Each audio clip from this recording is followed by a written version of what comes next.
Sure, my name is Charles Everett. I'm a professor of theater in the theater department, and I'm the artistic director of the theater department here at UCR. I'm primarily a writer. I wrote plays. I began as a playwright, and then I got into some film writing and some TV writing, so I write in all different genres that way. And I teach here at UCR. I teach writing and directing and also some dramatic literature. I do that as well. And in my life, I do exactly that. I write, direct, and work on scripts. That's basically what I do, both here and outside. The great thing about writing is that all you do is learn, because usually you're writing about something you don't know about. I'm not one of those people that thinks you should always write what you know. I think sometimes it's most exciting to write what you don't know. And then writing helps you explore that world. So the great thing about my job is one day I could be riding around in a cop car, to learn about how they apprehend bad guys. Or one day I might be doing research at the Mission Inn to see how people decorate for Christmas, because I'll need it for a story. Or I might go overseas to work on a story, or I might go back to New Jersey, so I'm all over the place. So that's why it's such an exciting job to be a writer or director, and that's why it's such a challenge. Well, probably for me it's being away from my family a lot. I travel a lot. I have two young children, 14 and 13, so it's being away from home a lot is kind of a drag. But the flip side of that is they get to go to fun things. If they go to an opening with me of one of my plays or one of my movies, they get to explore that. They get to be on set. This summer my son John was on my set. He was a production assistant, so he finally got to see his dad directing, which was good, because he thought that, I think he thought that my job was going to Bank of America and taking money out and then giving him money. I think he thought that was my job. And I explained to him, no, that's actually where I I put the money that I get from my job. But so it was good to see his dad actually working, so that was a good thing. For sure, it was when I directed my first feature film called Adopt a Sailor, and the first scene takes place on a big giant battleship in New York City that is coming toward New York City. And it's about a kid that's in the Navy, and he's going for Fleet Week in New York City. And so I knew that my first shot of this movie, the first time I ever directed film, would be on this ship. There's literally 3,000 kids on the ship that are serving on the ship. And we were flown out to the ship on helicopters. So we had to get all our equipment, and we got all set up on the deck. And we were using the sailors, because the Navy was nice enough. I used to be in the Navy, so I was able to kind of get the Navy to loan me this ship for free, which was cool. And all these 3,000 kids were on the ship, and it was the first time I was ever going to be a film director. So 3,000 kids are looking at me, my crew's looking at me, the actors in the movie, Ethan Peck, who's a great young actor, was looking at me, and I thought, why is everybody looking at me? And my first assistant director turned to me and said, you have to say action. And I said, oh yeah, action. So that was kind of a happy, embarrassing moment, because I realized, wow, what a start to directing. But also I realized, holy crap, I have to do it now. It's something real. So it was neat. What I predict is it's going to, look at this camera, you can make a movie with this camera now. So that's the future of this profession. It's more affordable now. People like you can make, when I say people like you, I mean students can now make a feature film, which is kind of exciting. Whereas 20 years ago, it would cost you thousands of dollars to try to get the equipment, try to get the right light. If you notice, there's not all these light boxes around us now. You don't need the kind of light you needed 20 years ago.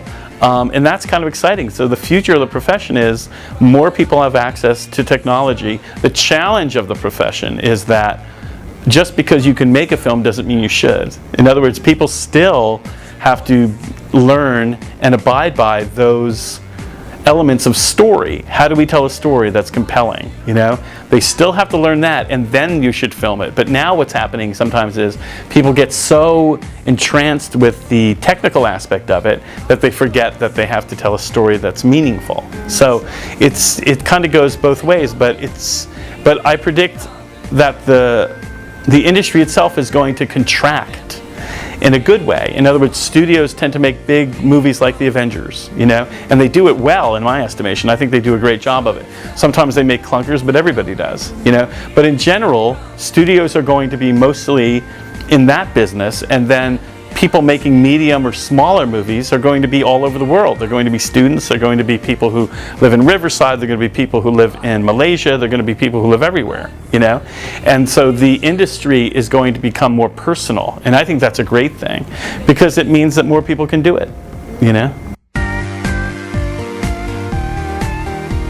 It's changed it in a great way, which is, number one, when I have a new film coming out or a new play, I don't have to hire a publicist anymore, because if I have people like Al who help me with computers and help me, and he might attest to this, I'm not the greatest with computers, but when I have people help me, I can get the word out through social media, through Facebook, through whatever you want to call it, you know, Twitter, all these different places that get the word out about what I'm doing without me having to pay, or a studio having to pay a whole team of publicists trying to get stories into the paper. Now the paper, when I see people reading a paper, it seems odd to me. Doesn't it seem to you? Now you're holding something, you're not holding a piece of paper, you have information on the phone, right? So we're getting information from all these different places, so that there's less of a divide and there's less of a wall between what we do and getting it out to the public. And that's fantastic, because it makes it more accessible and it tends to be free, you know? And so I think it's an exciting future, actually, for my industry. It's why I want to stay in it. Never satisfied with the pay. I always want more. I always want more. Are you crazy? I have two kids. They're 13 and 14, and they're going to go to college. Do I have to tell you guys how expensive that is? So I want more money. I want to continue to make money. And that said, I'm thankful for my gig here at UCR, and it also allows me to turn down crap gigs. In other words, so if somebody comes to me with an idea to make a movie that I think is embarrassing and crappy, I can now say, you know what, I'm lucky I have this gig at UCR, I can say no to you. At the same time, sometimes I have to go out and augment my income here, and when I do other gigs, because it so happens my wife doesn't work, and I have two kids, as I mentioned, and they have to live a life in which they can get hopefully as good an education as possible. So I always think about money, but not in a greedy way. I think about money about how can I funnel this to my kids, how can I make their experience better. You know, it's the same thing your parents are thinking about, you know, which is, exactly, you know, which is how do I get them to the best school and, you know, keep them safe and give them a future. So to be honest with you, if anybody sits here and says, oh, I'm fine, oh, I'm paid just enough, thank you very much, I'm fine, actually you could take some away, that'd be fine with me, they're lying. Nobody feels that way.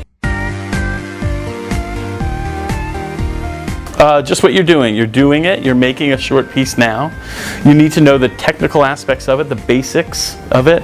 You need to know the basics of storytelling. You know, first act, second act, third act, beginning, middle, and end.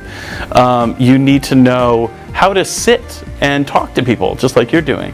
You know, I always tell students, they'll say, well, if I have this great screenplay, won't people do it? And I'll say, that's true. You know, it's good to have a good story, but you have to know how to sit with people, have lunch with them. You know, when I have an actor like Peter Coyote in my movie, or B.B. Newirth in my movie, or I had Michael O'Keefe in 1,000 Cuts.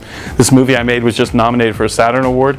He's an Academy Award nominated, you know, actor. You know, so how do I get him in my movie? Well, it's not from throwing money at him, because we can't afford to give him the kind of money he makes at studios. So the way we pay someone like Michael O'Keefe is to give him a great part, and we give him a part that Hollywood would never give him. You know, so but in order to do that, I have to sit down with him and sit at lunch or at dinner that my agent arranges, and I have to say, hey, Michael O'Keefe, I'm not insane. I have this idea. I've done this before. I have a past in theater as a playwright. I know how to tell this story. So you have to have a skill to communicate with people and make them trust you, because it's not just about I have the best camera or I have the best story. A lot of it is, do you want to spend a month in a small space with this person, and do you trust them? So how do we teach that skill? I don't know if we can, you know, but what we can do is support and encourage students to do that more, to talk amongst yourselves, to know how to pitch an idea or communicate an idea. So that's important. Just keep doing what you're doing. You know, I think, you know, the economy is such, when people come up to me and they'll say, my parents want me to be a business major, and I totally get it. If my daughter turned to me and said, I want to be an actress, I'm going to be like, oh my gosh, please do something else. But the truth is, with the economy the way it is, and the way that we're all more dependent in some ways on how the economy fluctuates, the truth is you might as well try to be what you want to be, because it's not that easy to be a business person now. It's not that easy to be a lawyer. I mean, you've heard lawyers are now, there's almost too many lawyers for law school. So the way I encourage you is be practical, always have a skill, always work a job if you need to, but if you have a dream to tell stories, pursue that dream. You might as well, because the world is looking for new storytellers, and that's true. So that's my advice.